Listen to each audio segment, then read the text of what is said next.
everybody. Hope those of you that had a good long weekend.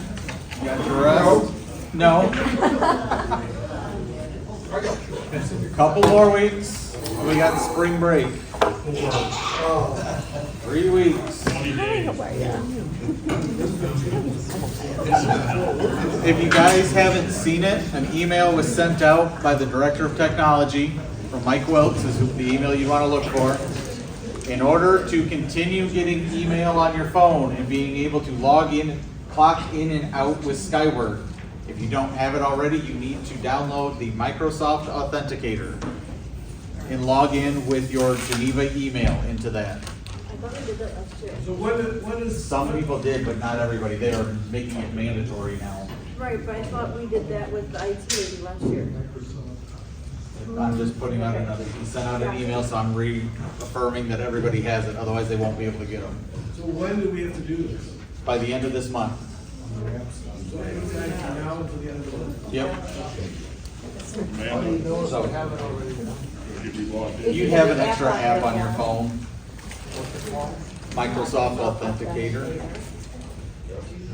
So- Yep, you just download it when you go into it. It asks you if you want to log in with a work email, and you log in with your Geneva email. That's if you didn't already do it. I wouldn't be able to because I can't flash my phone to that thing. It's a blue icon with a key lock on it that says Authenticator is what the app looks like.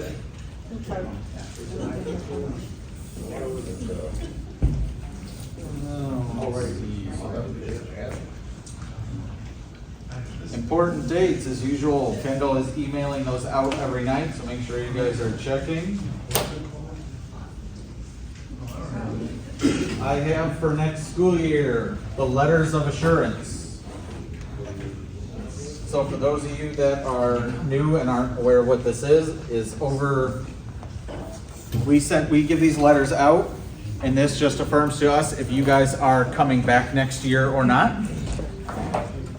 We keep you hired on if you tell us you are staying. We do not do unemployment over the summer. There are two going around. One is for the school year. The other one is for summer school. So for drivers that didn't pick a route that required summer school, we always have the Mid-Valley program that goes over the summer, and we're still waiting for the dates on that, but we look for people that are interested in that to help out over the summer.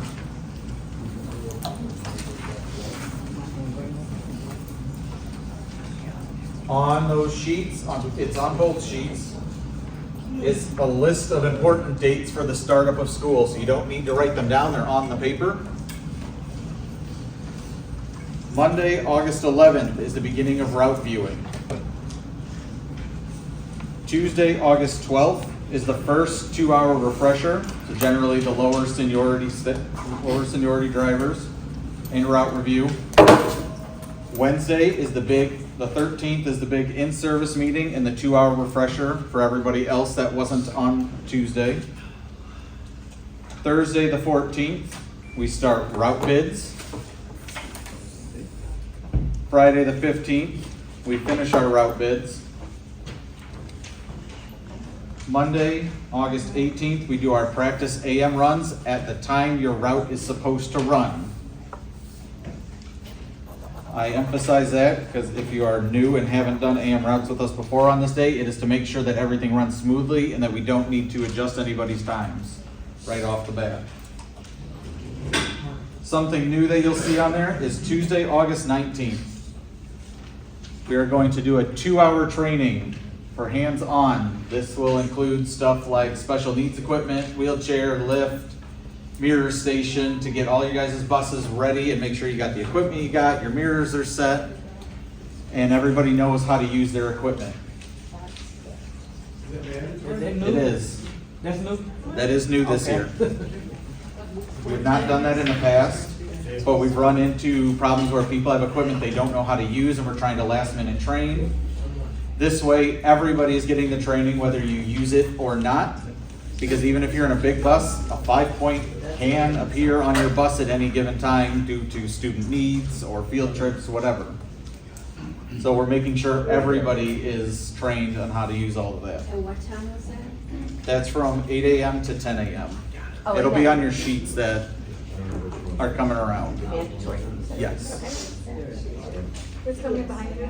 Okay. So that will. And then Wednesday, August 20th is our first day of school for Geneva. She isn't there. Got it. Thank you. It is, they've continued, well, some of the schools are starting earlier than us. So we say that's early, but Yes. there's still schools that are starting the week prior when we're doing route bids. So as usual, we'll probably be calling out, trying to find people to cover special needs routes until we can get them bid on. Sorry. Any questions on any of that? Oh, you did. So, same one? No, there's two different forms. Oh. One is for the school year, and one is for the summer school this year, and if you wanna be on like the summer list of field trips. One is double-sided and one is not. So I just be able to tell if you have the same one or different ones.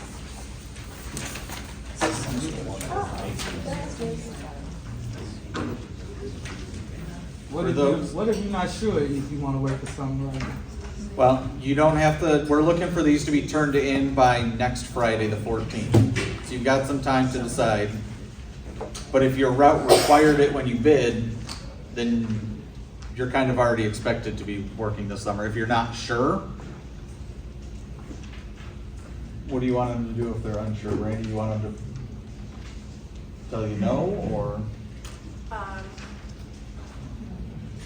Yeah, I mean, just, again, let us know as soon as possible. Fill out the form as much as you can, and then it's coming down when we get things more open, and we can tell you if we have more routes open. And you can say maybe.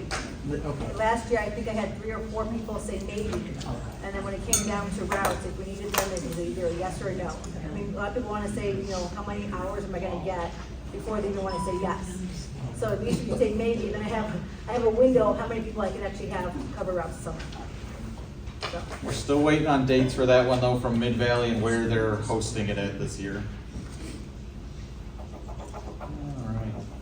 Alright. The next year's school calendar is already out. We are still working on finishing the blackout dates for next year. We'll have those in your guys' mailbox by the end of the week.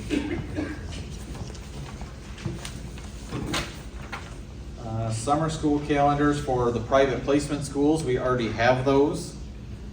So we will be getting those out to you guys shortly for those of you that have the required summer school. If you guys are not aware, we have hired a bus washer. I'm sure a lot of people have noticed that a lot of the buses are much cleaner. He's almost done with everybody at this point. He's finishing up middle school north, and then we'll have the drivers do the same thing at south that we did with north today. Have you guys bring your buses over. We'll shuttle you back. But his name is Phil. If you guys see him, introduce yourself. You guys don't have to worry about learning how to use the bus wash machine. He'll keep up with your guys' buses. Do we have to, I can just leave he's just gonna get to it when he gets to it? He has a list, so he's Okay. going in order on his Yeah. list, trying to keep up with everybody. Also, we don't have to bring the bus up. Nope, he'll go and get it. Okay. Nope, no need to put in requests for bus washing, any of that stuff. He's gonna be keeping up with them. Probably twice a month your bus should be getting washed.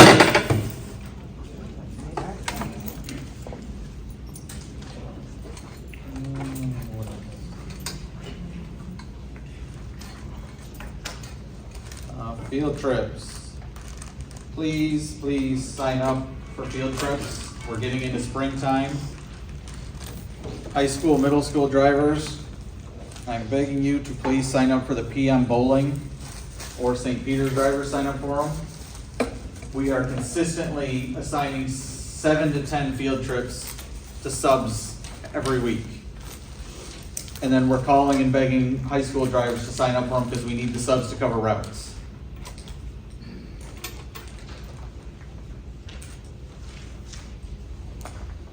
Updates on the parking lot next door.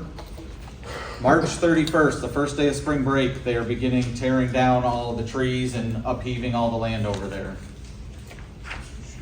The company has already been out and met with me earlier last week. They were out just last week talking to me about where we can start, what it's gonna interfere with, where they need their vehicles at. Is it gonna be a gravel lot or? No, it'll be a paved lot, once they're all done with it.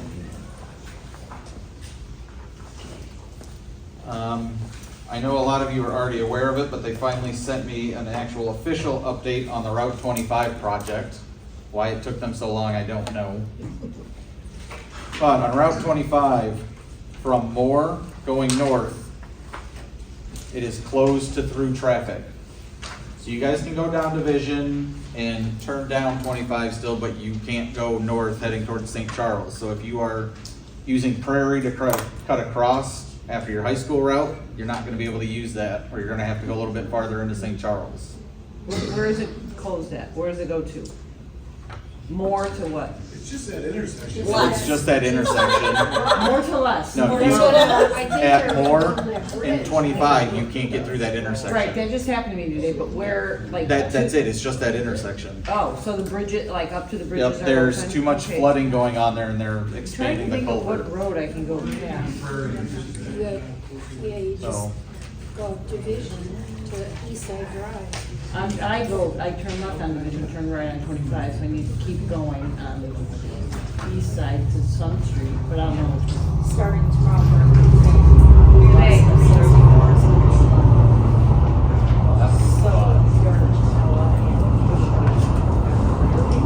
alright. So for those of you that use it, Burlington Road is going to be down to one lane starting tomorrow. I know that's only a couple of drivers, but It's not hassle.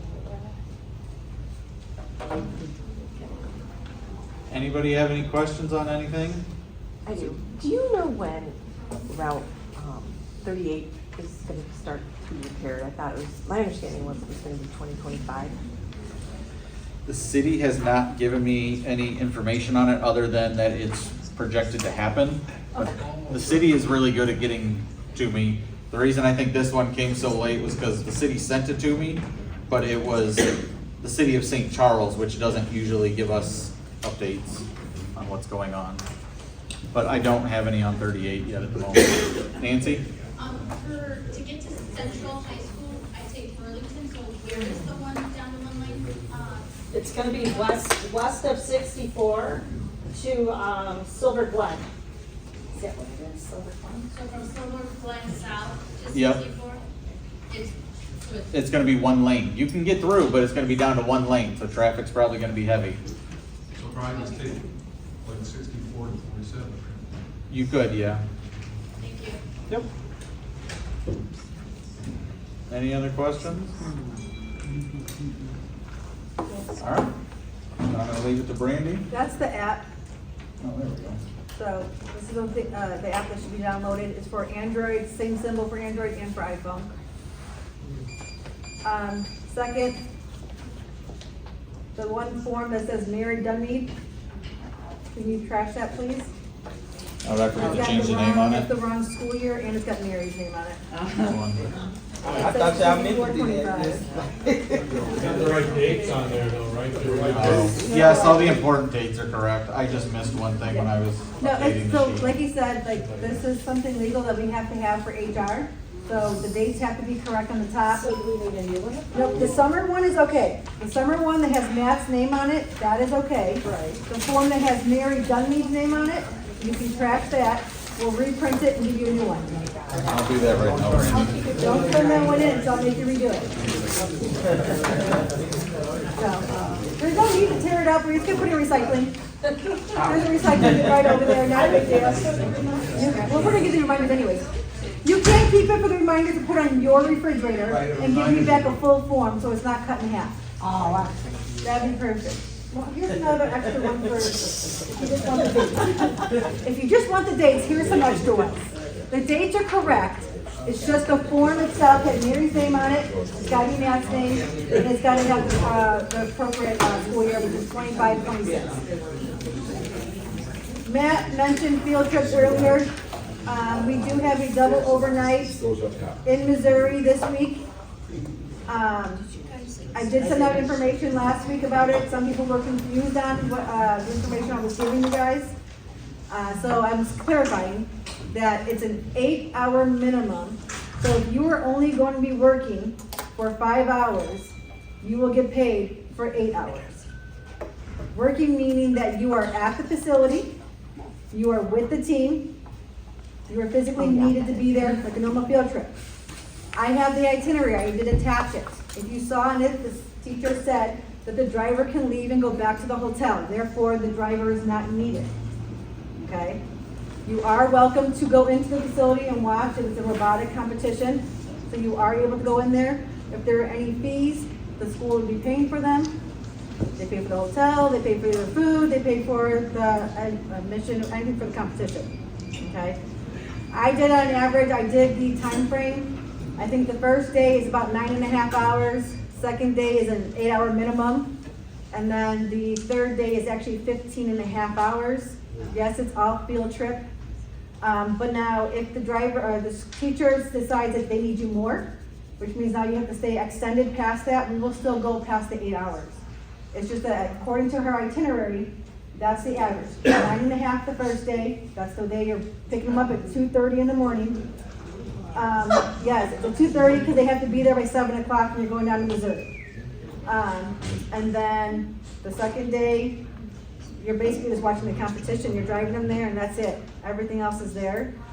So about 8 hours, and then 15.5 because you have to check out of your hotel room, and now you have to permanently stay with them because you have nowhere else to go. So, any questions that I did not clarify on for the field trip?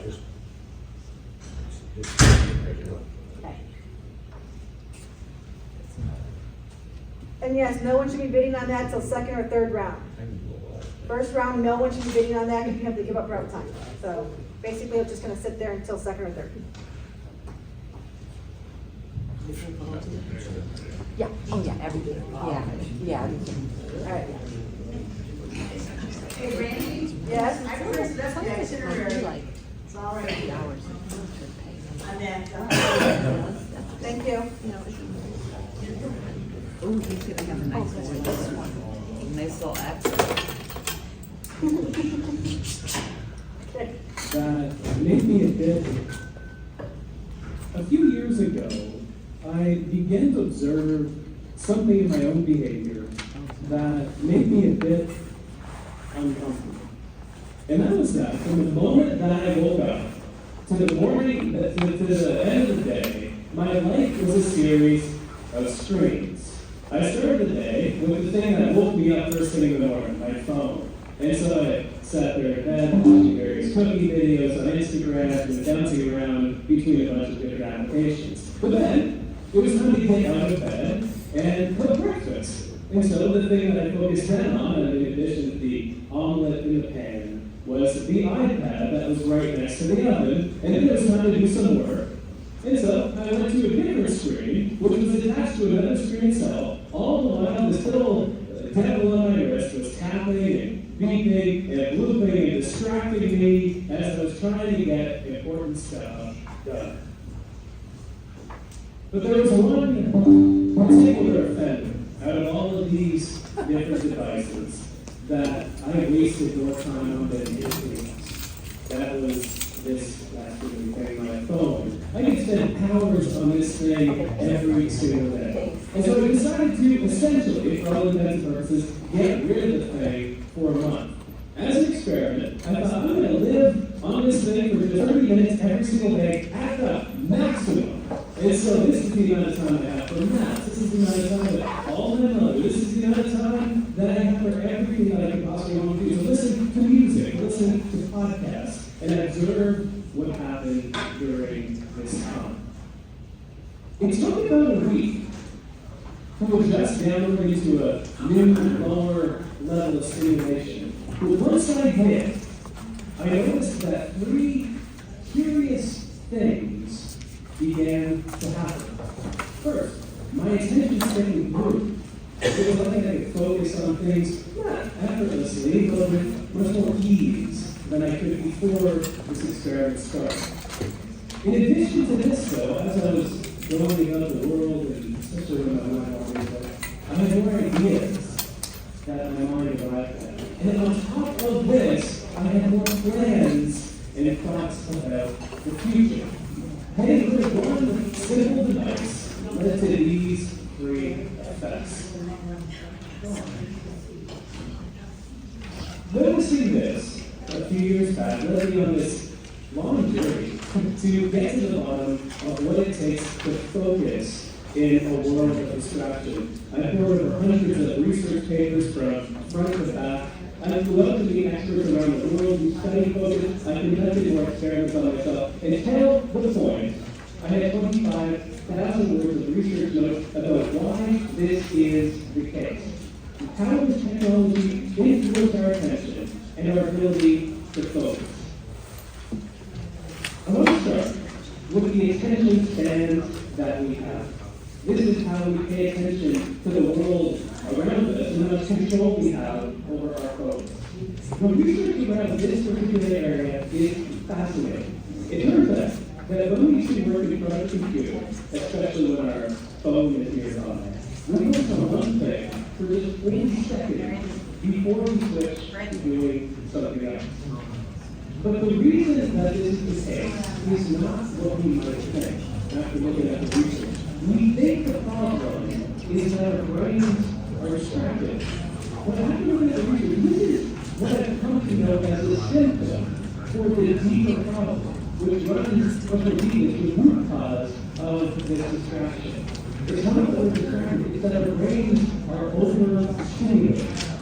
It's that we crave distraction in the first place. Our brains love these tiny little nuggets of information and social media and email and these things that we do over the course of the day. There's even a mechanism in our minds called the novelty bias, by which our mind rewards us with a hit of dopamine, one of those pleasure chemicals, the same one that we get when we eat and order a whole medium pizza from Domino's, the same one that we get when we make love. We get that same stimulation when we check Facebook. We get this dopamine pumped into our mind, and so we not only crave distraction, but our mind rewards us for seeking out and finding distraction in the first place.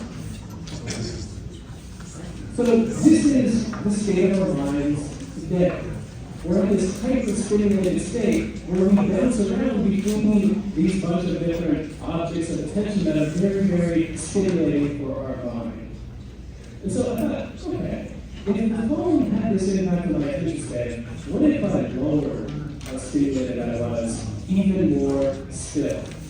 And so, this feeling that we experience when we go from being in a state of high stimulation to a state of low stimulation, it has a name.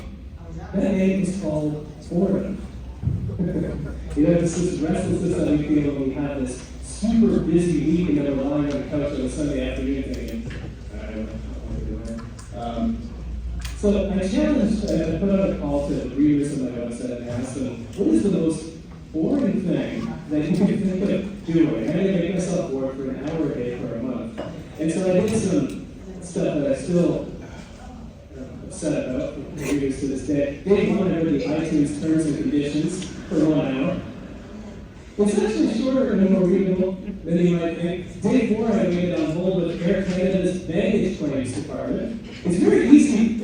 This is the trick. If you want to make yourself bored, don't call the reservations department. Call the baggage claim people, because you're going to wait for hours if you got to get through it all. Day 19, I counted all the zeros that I could in the first 10,000 digits of pi. Day 24, I watched the clock. Okay. For 1 hour. And 27 other activities this month. I still think that. But curiously, I noticed the exact same effects as I did during the smartphone experiment. It took about a week for my mind to adjust downward into a newer, lower level of stimulation. And this is not curious on top of research that shows that it takes our mind about 8 days to fully calm down and rest. But I also noticed that my attention span expanded. I was able to focus even more effortlessly because I wasn't surrounded by fewer distractions, but my mind was so much less stimulated that I did not see the distraction in the first place. But the fun part were these ideas and plans that struck me that didn't before. And the reason that this is the case is because my mind had a chance to wander more often. There's a great quote that I love that you might be familiar with from J.R.R. Tolkien, where he says that not all those who wander are lost. And the exact same thing is true, it turns out, with regard to our focus, with regard to our attention. But the present, which is a much more productive place to wander, we wander to think about the present 28% of the time. And so this is, it's something as simple as you're typing up an email, and you can't find a way to phrase something because it's very delicate, maybe it's political. You go and walk to another room, you go to another room of the house, or the office, and the solution hits you because your mind had a chance to approach it and prod at that problem from different directions. But here's the thing. Our minds wander to think about the future more than the past and the present combined.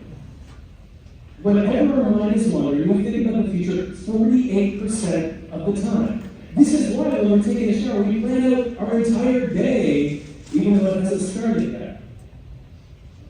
This is called our mind's prospective bias, and it occurs when our mind wanders. If you're good with math, these numbers go up to hundreds because the rest of the time our mind is dull, it's blank, or it doesn't have an idea inside of it that is rooted in time. But whatever it is for you that lets your mind wander, something that's simple, something that doesn't consume your full attention, this is where our best ideas and plans come to us. We need more space. If you look at what allows traffic to move down the highway, what allows it to move forward isn't how fast cars are moving, as you might expect. It's how much space exists between the cars that allows traffic to move forward. Our work and our life are the same way. The second shift. We like to think of distraction as the enemy of focus. It is not. It is a symptom of why we find it difficult to focus, which is the fact that our mind is overstimulated. I have a challenge for you. It's a two-point challenge, but it's a challenge to make your mind a bit less stimulated and simply notice. What happens to your attention? How many ideas do you get? How does your focus change? How many plans do you make? So for 2 weeks, make your mind less stimulated. There are so many great features on phones and devices that let us eliminate a lot of the time we waste on our devices. Use those features.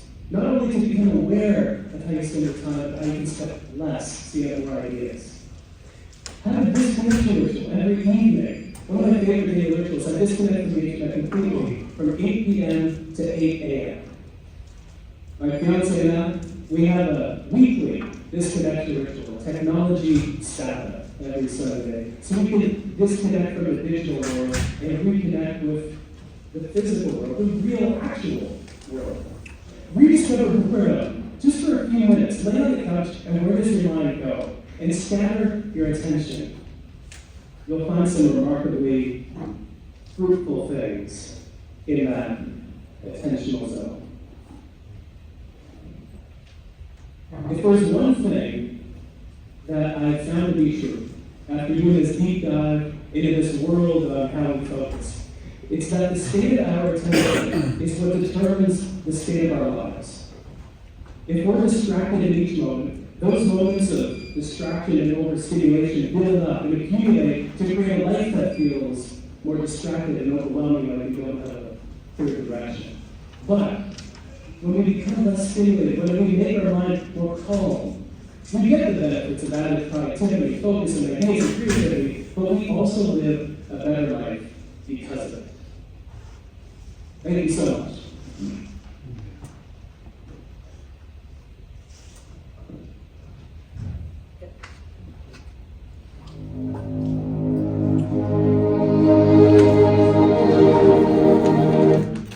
Sorry about that.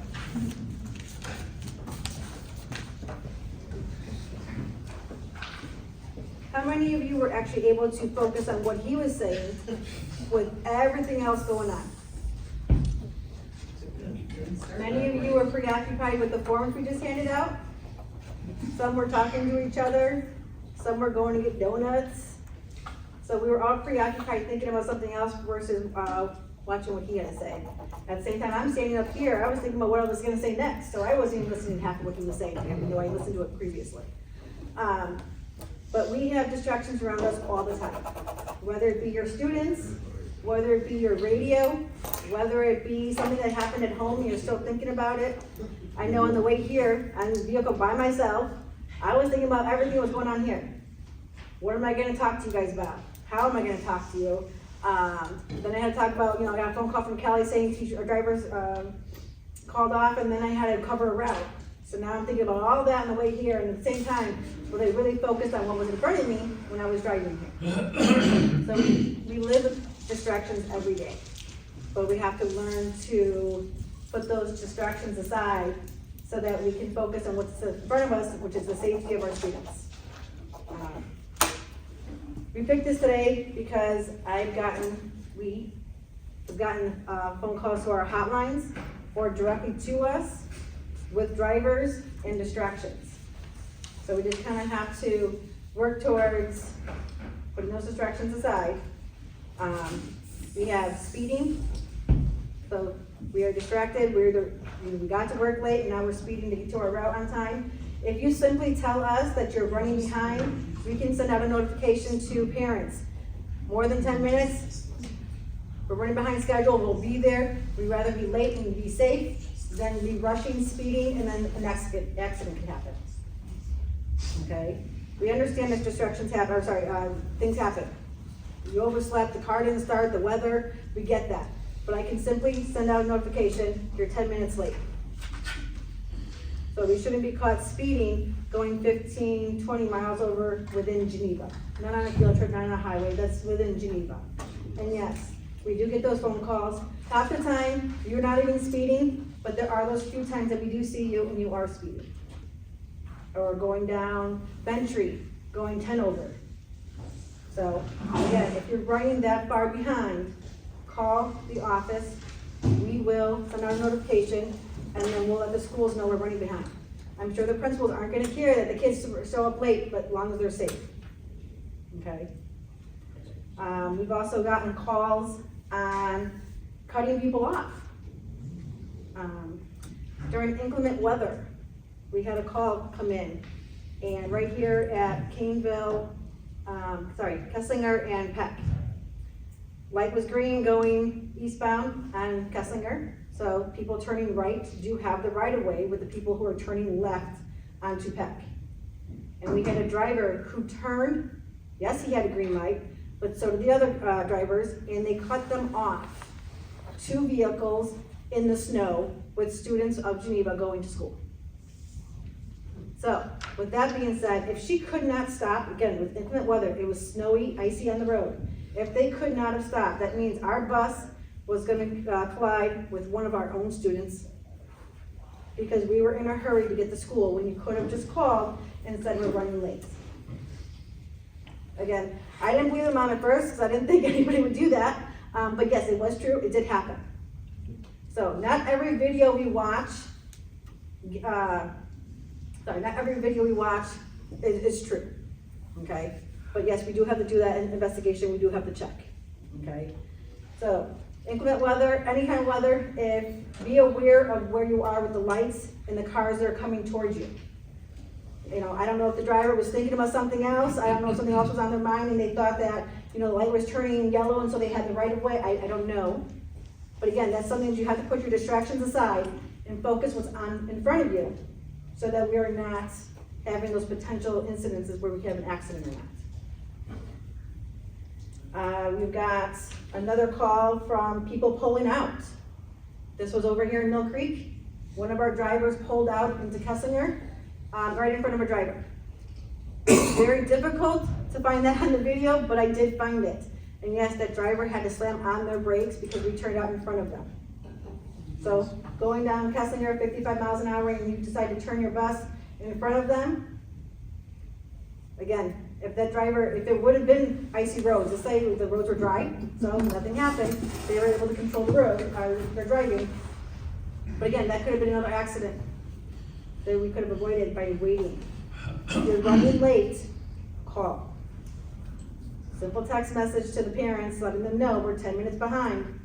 Calling the high school saying we're on our way, we've got all our kids safe, we'll be there as soon as we can. And then another one, this is 2 parts, but sleeping. If you're tired, every morning you should be checking in with Kelly or anybody in the office. That's not, knock on the door and say, hey Kelly, I'm right here, but I'm outside. Kelly can't see you, Kelly can't check on you, Kelly can't do anything. All she sees is you're outside the door. Okay? But you're supposed to be checking in with Kelly every single morning. Not a question, not, well, I did it in the morning, but not in the afternoon. You're supposed to be checking in twice a day with Kelly. If you feel you're in, I understand we're covering 4 routes, we got 8 subs. Kelly drove this morning, I'll drive. If you are really that tired, you should not be driving our students. That is the safety for you, it's the safety for our students. But if you're that tired, you just should not be driving.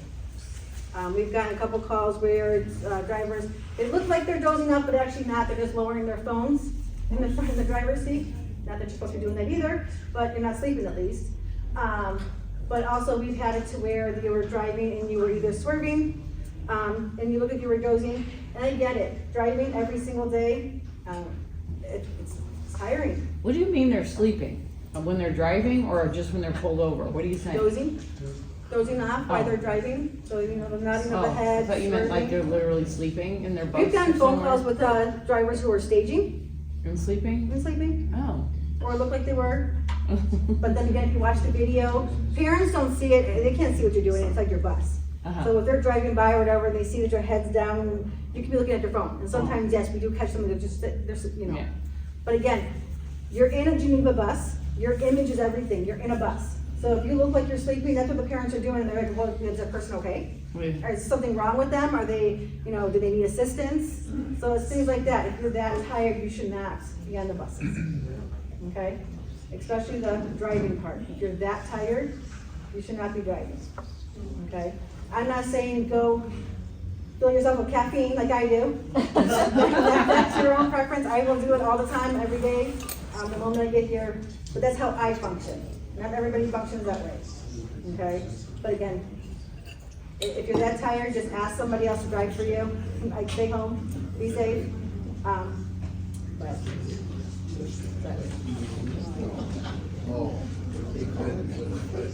do you guys have any questions or comments about what I just got? So these are all phone calls from parents. They called the hotline in your back window. So they're calling us and we're investigating it, okay? So we need to make sure we keep our distractions limited. If there's something going on at home, and again, if you can't drive, you let us know. Yes, we can be upset, but at the same time, we'll get in the bus and we'll go. So I'll drive to the city, I like small buses. I don't.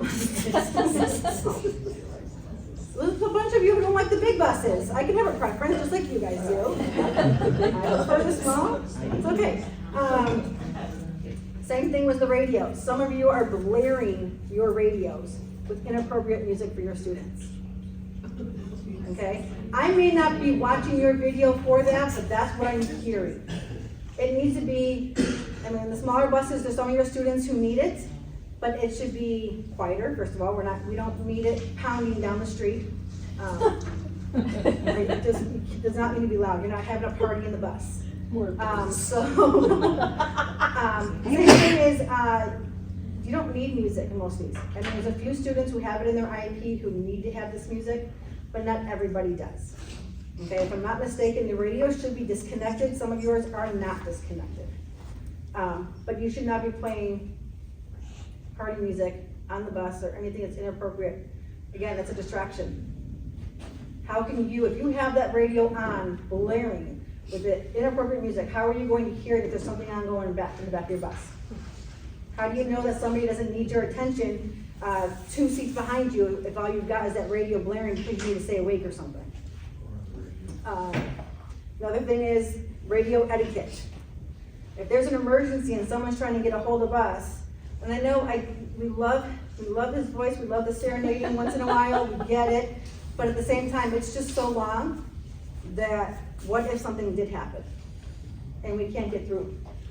The radios have to stay clear for specific things that you need for. Like, say what you have to say. I try to, sometimes I stumble my words, but the radio etiquette has to be worked on. Serenading, we can't be doing that. Saying your gossip opinions, again. If we need your assistance, we'll call you out, otherwise the office will talk to the drivers and try to clarify anything. If we don't know the answer, we typically call out somebody, either Deb, Jackie, because they're sub-drivers and they know what's going on. We'll call them out specifically, okay? But we gotta work on the radio etiquette so that we can get through to everybody, okay?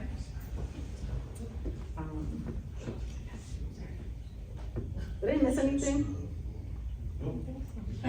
Of course you don't think so. I can't have short meetings every single time.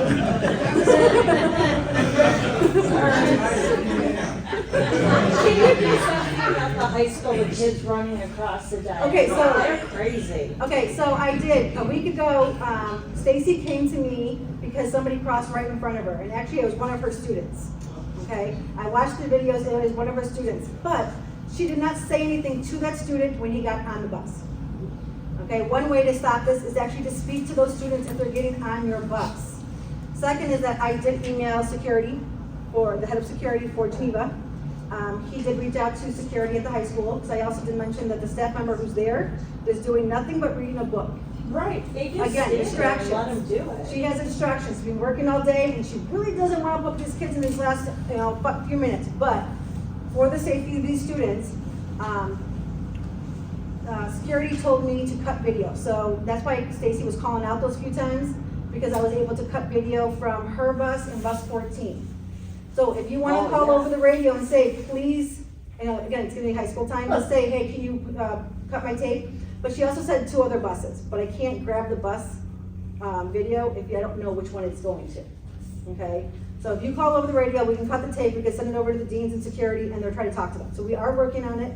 It's just, if we don't talk to the kids though, like he's physically in front of you. The dean has to go and do his investigation and find out who his student is, and that's over 1,000 students in that school. And most of them know who they are, but it helps out that if you talk to that student right there, we're correcting the behavior. We don't correct the behavior is going to continue. So we have to talk about it right there, okay? I'm not saying yell at him, I'm not saying, go crazy, but just warn him of the safety, that he can't be doing that, because once after first wave goes, second wave, once you guys are ready, you guys leave. So again, we gotta talk to him about the safety, that bus is gonna go. So, but yes, we are addressing that. Any other questions? I can still talk, I'll figure. You have something to add? I do, 'cause Okay. apparently I didn't have enough caffeine or coffee or whatever when I edited the sheets in front of you guys. Oh, I typoed a date on there, on your important dates part of it. The first day of school is Thursday the 21st, not Wednesday the 20th. Oh, okay. Ooh, that's a big one. That is a big, yeah, we would have all shown up. It is Thursday the 21st. Okay, thank you. Well, in his defense, this copy goes to me, so that we actually Kendall now, not me, sorry, it goes to Kendall. But it stays in the office. When you get your calendars and when you get your important dates and the blackout dates, the first day of school is also on there. So yes, it's on this form, but you will get multiple notifications of when your first day of school is, okay? But also, just as a reminder, because we're talking about this right now, we will also need drivers the week prior. So if you're sitting at home, I'm giving you guys 3-4 months in advance, we're gonna give you time. Batavia goes back to school early, my replacement goes back to school early, a week before Geneva does. So in early August, Kelly and I will start reaching out to drivers, asking you guys if you can help us cover routes prior to school starting. More than half of our schools that we drive to will be starting before we do. Okay, so if you guys are at home, back from your vacations, sunning on the beach and everything, and you want to help us out a little bit, know that we will be reaching out in August to see if you guys are available to help us out. Of course. All right. We're good. Thank you. Have a good day.